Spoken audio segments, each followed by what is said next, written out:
Welcome back to React Native Radio Podcast. Brought to you by console.log.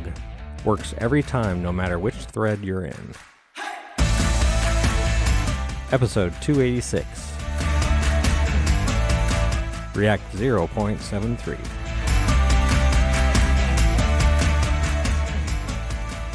Well, usually we call this the warmer, but today I think it has to be the colder. Because it's 20 degrees outside where I am. How cold is it where you are, Mazen? It's 40 today, but it is supposed to be 17 tomorrow. Oh, you didn't get the cold snap. Nope. It's still green outside, unlike what it looks like. I can't even see outside your window because it's so bright and white. The glare from my window is blinding because it's just all snow. Yeah.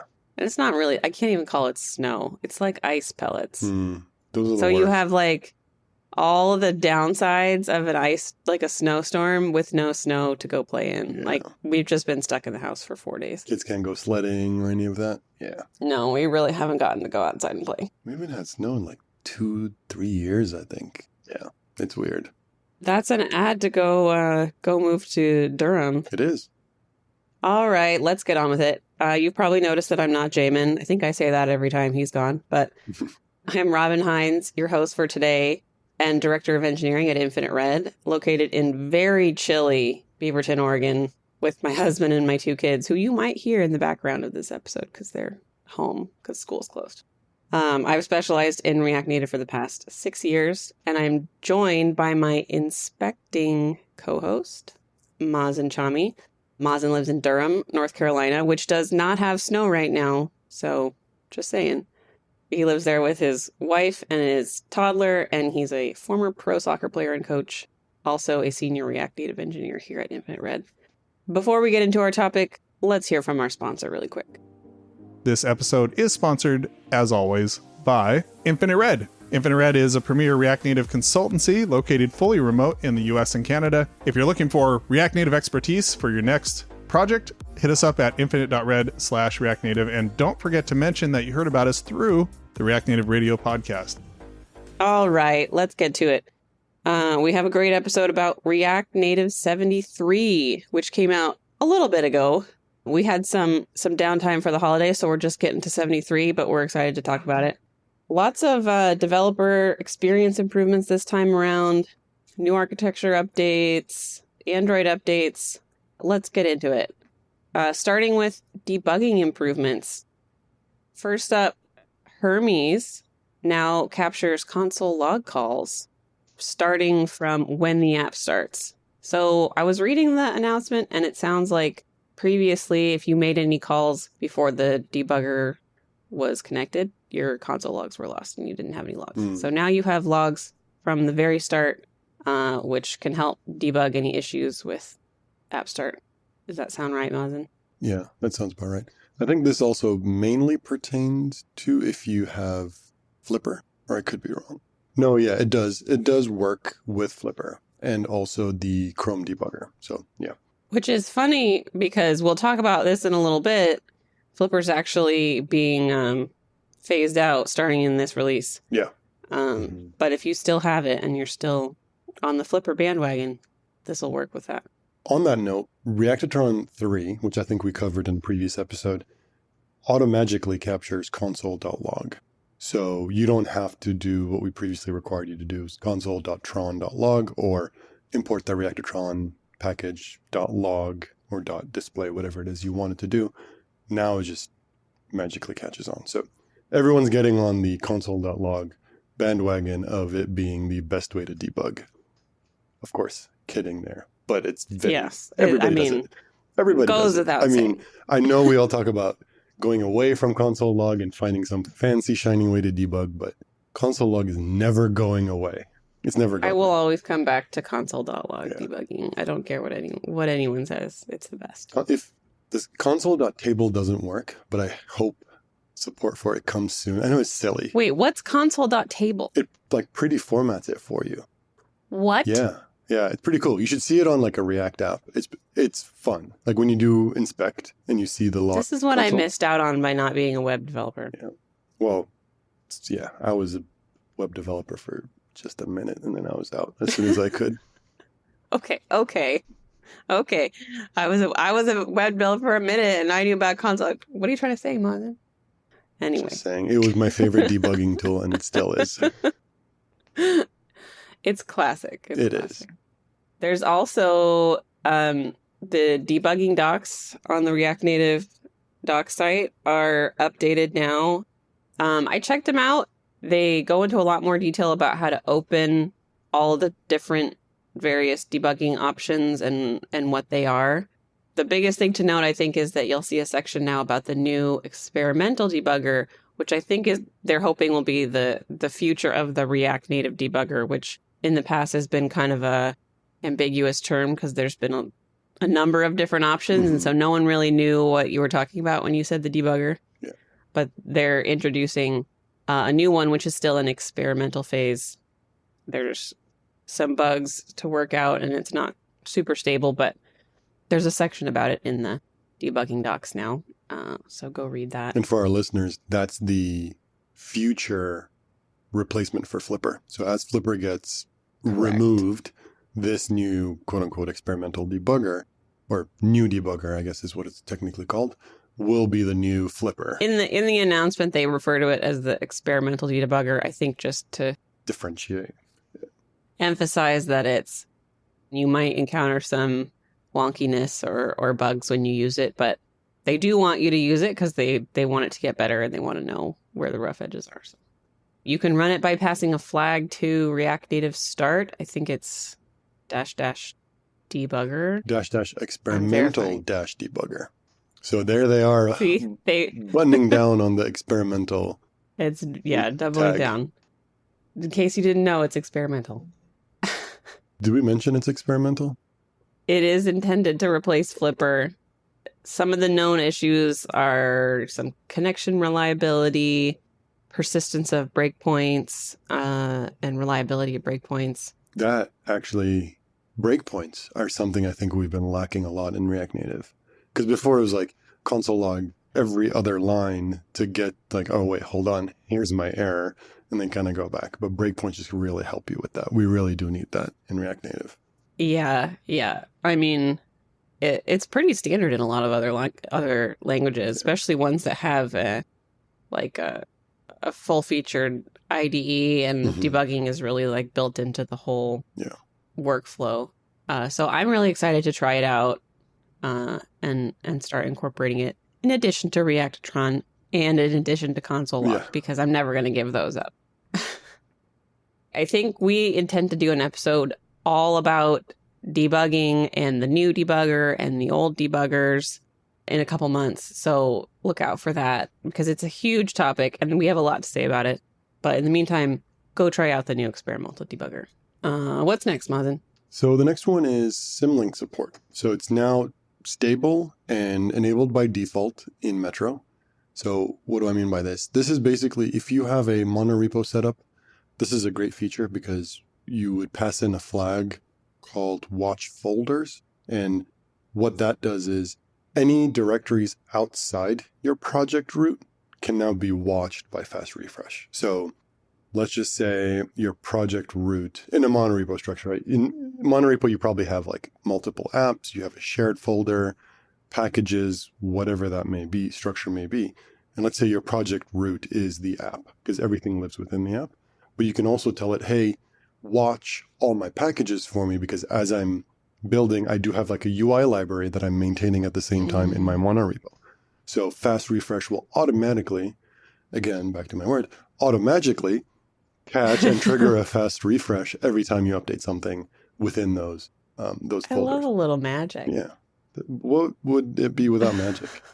I love seeing all this monorepo support and symlink support because it seems like people are really like moving towards monorepos, and I don't know if it's in response to the era of like microservices where everything was like really really segmented into small pieces, and now everyone's like, no, let's just put it all back together.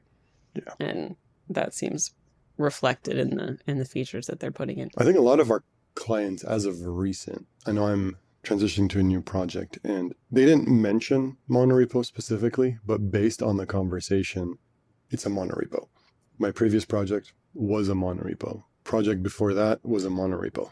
I could keep going. Like, it seems like everyone wants the idea of separation of your apps, shared folder. Well, it mainly comes from the idea that React Native gives you all platforms, right? We have iOS, Android, and web. So now you do need a shared folder so you can share your components, for example. But you also now need a design system library if you want to do that, right? I'm all for creating your own design system library other than using React Native Paper, whatever. There's a lot out there, UIKit and all that. I think with that and a monorepo structure and Symlink support, it makes it much easier to develop a React Native, multiple React Native apps, right? Different platforms. Yeah. In a monorepo structure now. Looking ahead, the next one in the announcement is the new Kotlin template on Android. And what that means is that the template that is used to generate a bare React Native project from like React Native init now uses Kotlin instead of Java for the Android files. Android, like Google and Android, officially recommend Kotlin. It's the default language for everything now. Java's really kind of being phased out. You can use, if you have an existing project with Java files, you can use, there's this utility in Android Studio. It's under the code menu, convert Java file to Kotlin file, which should help you update your existing project so that React Native upgrades are easier. You won't be able to use the upgrade helper if you're still using Java files in your project. So I have used that utility before, and it's pretty good. We had a project that was 72, I believe it was, but they wanted to use Kotlin. So I was tasked with making the conversion happen, and I used that utility a lot. Comparing a copy and paste into ChatGPT, and I actually used Bard at the same time, and using this utility, this utility worked better, given. So yeah, it's very helpful. It made it very easy. Obviously, if you're using Expo pre-build, that'll all be updated in the new SDK. I think they were already using Kotlin. I'm not positive. Mm-hmm. But if you're using pre-build, you shouldn't have to worry about that. You may have to update your config plugins if you've got any custom ones that use Java. But yeah, so be aware of that. What's next? Looks like Android 14 support. Yeah, so this one is interesting. It's, Google's now requiring, new apps to be at a certain API level or Android level. So Android 14 support API level 34, upside down cake, love that name, is now the support in React Native 73. I love that they use desserts for their name, and I can't believe they're already to you. Mm-hmm. Yeah, I wonder what Z's gonna be. I remember back when they were on like Lollipop, Kit Kat. Kit Kat, yep. Uh-huh. Yeah. What are they going to do when they reach the end of the alphabet, I wonder? Double A is going to be interesting. Anyways, to support this bump, there's a couple of things you need to do. One is you need Java 17, and the Android Gradle plugin is now at 8.1.x, whatever version, minor patch version you want from there. This 73 will be the last time you can support Android 5.0, so API level 21. I did not look up what that was, but it's probably something cool. So as of 74, you'll be on API level 23, Android 6. So if you do need Android 5, API level 21, 73 is probably your last version for that. So then you probably need to make a business decision on making that move over, whether you have users using those old platforms. So there's that. According to the docs, what this kind of opens up is Android 14 now gives devs the ability so that as a user, I can select specific media rather than giving access to my entire media. So if you have an app that selects like a profile or something, you need to give access to your photos and all that kind of stuff. And in the past, you had to do like a full allow. I know I'm one that usually is like, ugh, I don't want to do this, but now that it's available, you can say like, okay, select this one folder that I have and get access to it. How long has iOS been doing that? I wonder. Ooh, Oh, I like the dig, Robin. Nice. The tables have turned. Yeah, there we go. Yeah, so that's pretty much it. Yeah, it's now, if you want to do it, use the install steps for Java 17 are in the docs, but again, it's brew, tap, homebrew, Cask versions, and then you install Cask Zulu 17. Man, sometimes the Android ecosystem like sounds like you're like talking another language. Yeah. Like Star Trek language. Zulu, cat, yeah. Anyway. Next thing on the docket is there's some really cool new architecture updates. Baby steps towards getting everyone fully integrated with the new architecture. We already have Fabric and Turbo modules, and now 73 includes bridgeless mode. What? Previously, even when you enabled the new architecture, the bridge was still there for compatibility with modules that didn't support Third-party libraries, for example. Right, third-party libraries.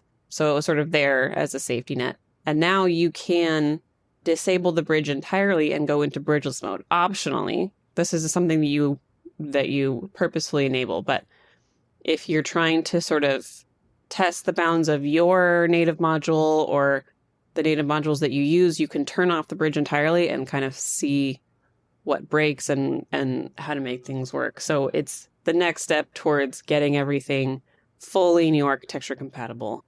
They're going very slowly because they know it's a huge change and helping everyone make sure everything is up to date.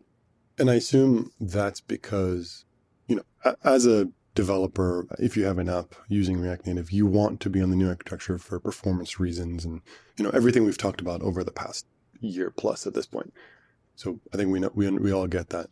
And this is one big step in that direction, but it's also giving you the ability. Luckily, it's still optional, which is great because when you turn it on, you're going to learn a lot of things are missing. You're going to learn a lot of issues in your modules and, maybe your modules, third-party modules and all that. So this is a way kind of for you to start debugging and moving towards the new architecture fully. Interestingly, though, in addition to bridgeless mode, they're also shipping what they're calling a native module interop layer. And this is quoting from the announcement that will allow you to reuse your old modules when in bridgeless mode, which feels like a new, different kind of safety net. Mm-hmm. It's not the bridge, but... It's not the bridge, but it's the bridge under a new name. It's kind of making your stuff that use the bridge still work when you don't have the bridge. It's like that same restaurant that I used to go to all the time that now has the now open sign, but it's the same decoration and same food and same people. Right. New management. Yeah. And of course, the caveat of the day is that this is experimental and you should expect maybe some inconsistencies or things that don't work quite right, which you should bring up to the core team in the new architecture discussion group. They really, really need people to try these things out and give them feedback. So please report. Please report. Next up, we talked about some new debugging features, but there's also some deprecated debugging features. Most notably, Flipper is no longer included in the Bootstrap code. So the code that comes with your bare React Native app when you init it does not include Flipper anymore. You can still use Flipper if you wish. You can install it yourself and add all of that boilerplate yourself, and it will still work. But they're not including it by default anymore. Some of the reasons why that they gave were just that it's slow. Flipper often has a poor user experience, and it's a transitive dependency, meaning like it's this pretty significant dependency that is just coming along for the ride, even for folks that aren't using it. And that's less than ideal because it adds to the bundle size and all that. And they also acknowledged that the team behind Flipper was maybe slow at addressing issues, not because they weren't a good team, just because Flipper was maybe just not prioritized over at Meta. So No longer included in the boilerplate. You can still add it yourself. That's the story with Flipper. Use Reactatron. We'll just throw that in there. They also have now removed JavaScript debugging using Chrome. That used to be where you would turn on the debugger and it would open a Chrome window and it would be debugging your React Native app, but using the Chrome engine, which led to quite a lot of issues because React Native doesn't use the Chrome engine, and so bugs that were happening in your React Native app would not happen in your debugger because it was a completely different JavaScript engine. Yeah. So they've deprecated that now, and so it's no longer available in the dev menu when you open that, which we just talked about in our recent episode about the dev menu. So as of 73, that's not in there anymore. And they did make a call out that if you're using JSC, it's now recommended that you use Safari developer tools instead for debugging on iOS. Cool. And the last section, we have the breaking changes. So the main one is some Babel packages have been renamed. I will not list them out here. Use the upgrade helper at all times. It gives you all of them. This is part of the whole initiative of moving from their own individual repos into the React Native repository in their own monorepo. Whoa, would you look at that? It's all coming together. Everybody's doing monorepos. Yeah, there you go. So there's a couple of Metro Babel packages there that you would want to change. Additionally, we've mentioned this, but Android Java 17. So you need Java 17 for Android to build your Android apps. Android has a major bump of Fresco to 3.0. iOS raises the minimum iOS version to 13.4. I believe it was 13 prior. Metro will no longer be automatically...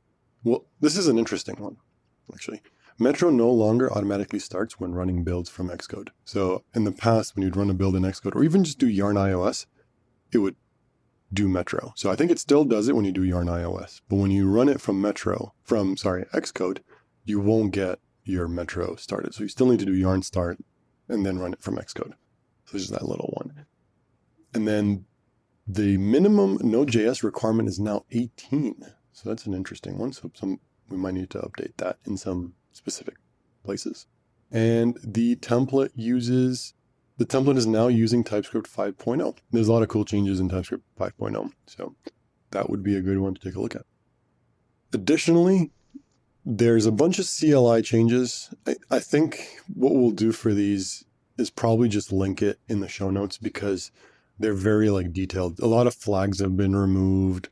A lot of stuff that, would get lost over speech, sorry. So I would say please take a look at the changes under the React Native CLI part section, which we'll include in the show notes.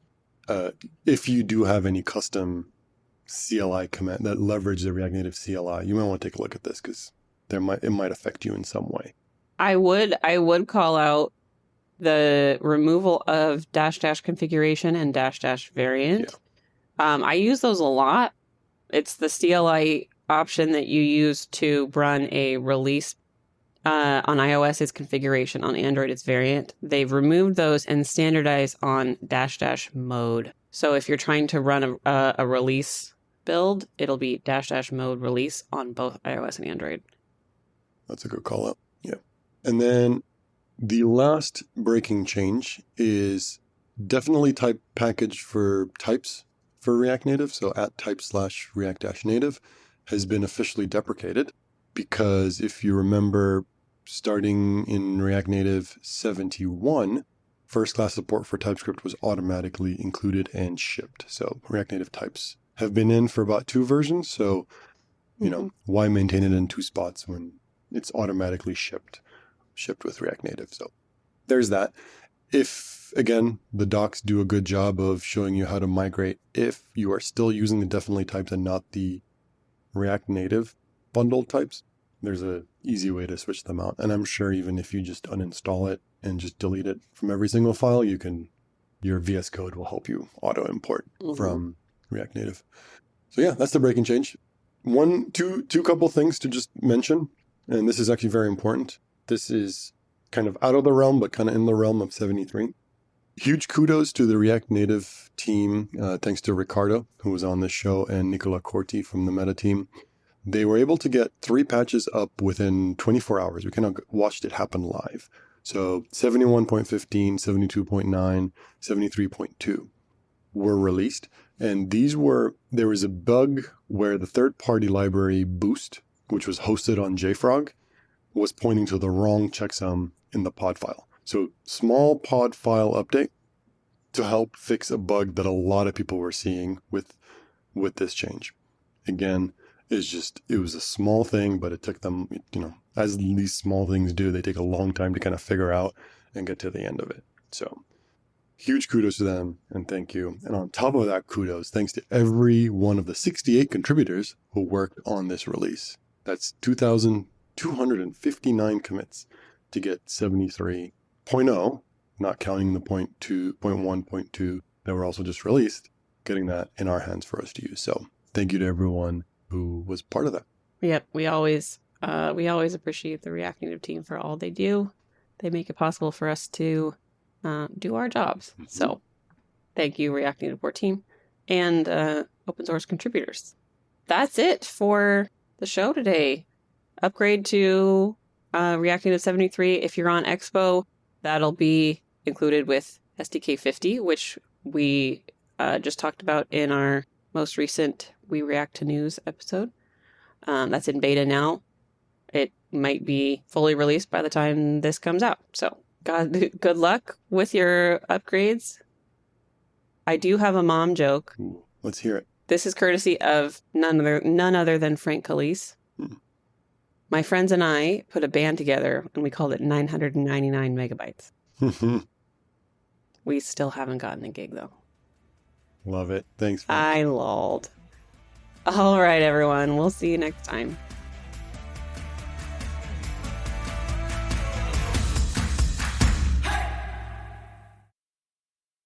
As always, thanks to our production team with editor Todd Worth, our assistant editor and episode release coordinator, yours truly, Jed Bartosky, our director of marketing, Justin Husky, and our guest coordinator, Derek Greenberg.